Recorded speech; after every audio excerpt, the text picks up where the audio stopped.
Hey guys, this is another college vlog. ഇന്നൊരു 8 മണിയാകുമ്പോൾ വീട്ടിൽ നിന്ന് ഇറങ്ങി.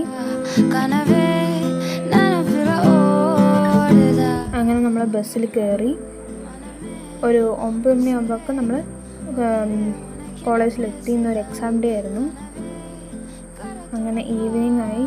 വീണ്ടും ബസ്സിൽ കയറി തിരിച്ച് വീട്ടിലോട്ട്.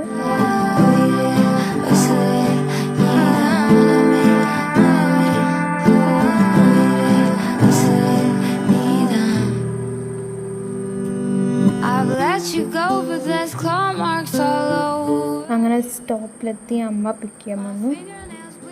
അങ്ങനെ വീടെത്തി. ഫ്രഷായി കുറച്ച് സ്നാക്സ്, ഉള്ളിവട ഉണ്ടാക്കിയിട്ടുണ്ടായിരുന്നു, അത് കഴിച്ചു. പിന്നെ കുറച്ച് പഠിക്കാനുണ്ടായിരുന്നു, പഠിച്ച് ഫുഡ് കഴിച്ച് ആ ഒരു ഡേ കംപ്ലീറ്റ് ആയി. Okay, bye guys.